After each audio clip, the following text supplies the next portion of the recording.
Food. It's delicious and needed, but the reality is, it's not a privilege for everyone. Globally, approximately 700 million people are malnourished, which represents around 8.5% of the population. At the same time, approximately one-third of the world's food production system is lost or wasted.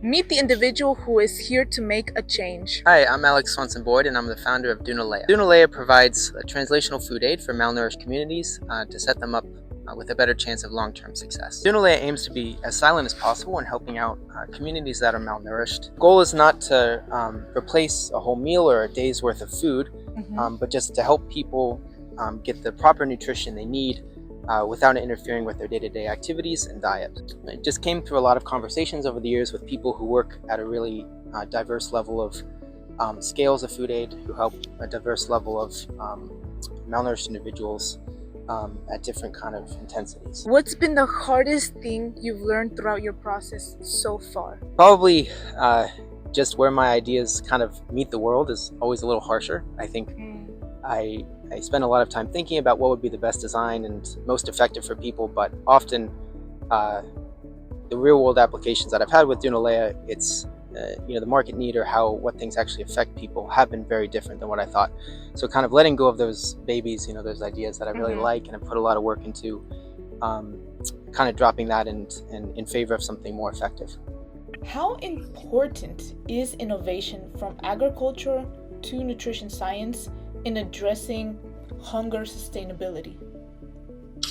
Well, I think it's so important because, as we're moving along and new diseases are emerging, we have to have different types of innovation to address these issues. It's important to have as many tools as you can to deal with different issues so that the food keeps coming. Universities at the forefront for innovation and developing different technologies that can help us feed the growing populations. Bradshaw, I'm an assistant professor here. I also direct the fungal herbarium, which is basically like a museum of fungi. Ooh. We have specimens that have been collected that are over 200 years.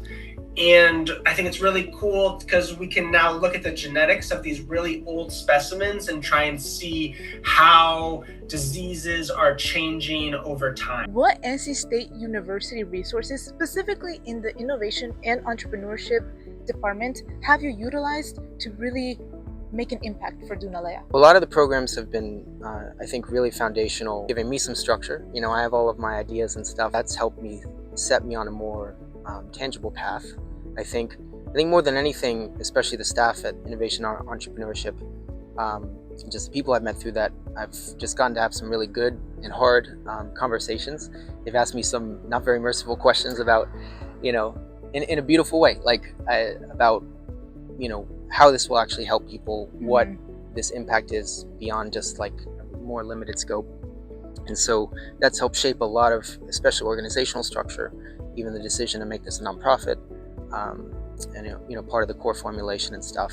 Those conversations have been invaluable. For my region of launch, which is going to be South Africa, specifically the northern part of the Western Cape of South Africa, country as a whole, about 10 million people of those 700 million are malnourished. And then in the Western Cape itself, the area I'm looking at, 19% of households and then 20% of children are undernourished. As far as statistics around how food aid is actually impactful, that's very mixed when you look at the studies.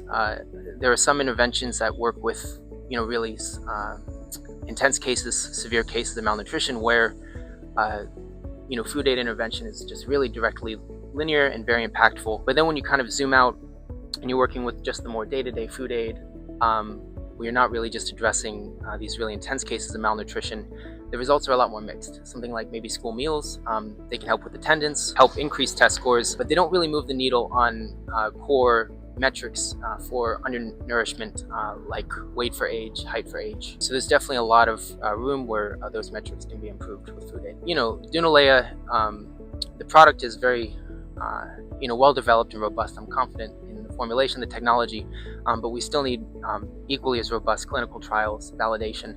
And so I wasn't comfortable giving it to really acute and sensitive populations right off the bat. So South Africa kind of had that more consumer market where the undernourishment there is not as intense in a lot of regions. There's obviously pockets of severe acute malnutrition and similar. I also wanted a place where the food industry was very robust. Manufacturing and production capabilities were really sound, very good standards for safety and just supply chain. Out of all of those factors, it just seemed like the best place to launch. I have a proof of concept, a prototype, done a lot of R&D on it for a little over a year, just kind of messing it with myself. I'm very eager to obviously have people try it.